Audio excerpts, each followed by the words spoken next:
ఇక varicose veins నుండి విముక్తి పొందండి. ఎవిస్ వాస్కులర్ సెంటర్ ఇప్పుడు మన KPHP లో గ్రాండ్ ఓపెనింగ్ ఏప్రిల్ 4వ తేదీన.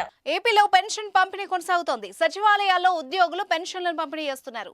బుధవారం నుంచి పెన్షన్ పంపిణీ ప్రారంభం కాగా మండుటెండలో పెన్షన్ డబ్బుల కోసం రావడానికి పండుటాకులకు ఇబ్బందిగా మారింది. చాలా చోట్ల వృద్ధులు కష్టాలు పడుతున్నారు. పెన్షన్ కోసం వెళ్లి ప్రాణాలే విడుస్తున్నారు.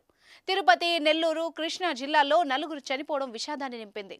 నిన్న ఉదయమే గ్రామ, వార్డు సచివాలయాల్లో పెన్షన్ పంపిస్తారని అంతా అక్కడికి చేరుకున్నారు. కానీ పలు ప్రాంతాల్లో పెన్షన్ల పంపిణీ ఆలస్యంగా ప్రారంభమైంది. మధ్యాహ్నం 3 గంటల తర్వాత ఇచ్చారు. అప్పటి వరకు వేచి ఉన్న వృద్ధుల్లో కొంతమంది తీవ్ర అస్వస్థతకు గురయ్యారు.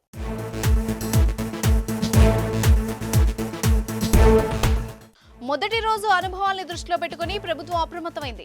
ఇలాంటి ఘటనలు పునరావృతం కాకుండా చూసేందుకు గురువారం ఉదయం నుంచే సచివాలయాల్లో పెన్షన్ల పంపిణీ ప్రారంభించారు. ఎండ తీవ్రత దృష్ట్యా 7 గంటలకే పెన్షన్ ఇస్తున్నారు.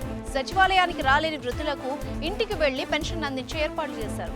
ఎక్కువగా అనారోగ్య సమస్యలున్న వృద్ధులు, దివ్యాంగులు వంటి వాళ్లకి తప్పనిసరిగా ఇంటి దగ్గరే పెన్షన్ అందిస్తున్నారు.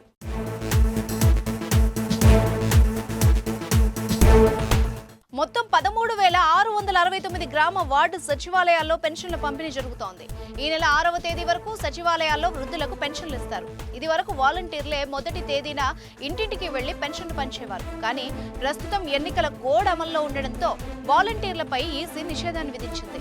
ప్రతిపక్షాల ఫిర్యాదు మేరకు నగదు పంపిణీ పథకాల్లో వాలంటీర్ సేవల్ని వినియోగించరాదని ఆదేశాలు జారీ చేసింది. దీంతో రాష్ట్రంలో పెన్షన్ పంపిణీ సచివాలయాల్లో చేపడుతున్నారు.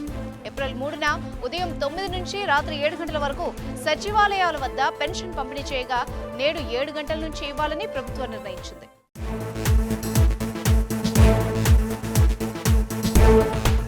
సుమన్ టీవీలో మీ పర్సనల్ అండ్ బిజినెస్ ప్రమోషన్స్ కోసం కింది నెంబర్కి కాంటాక్ట్ చేయండి.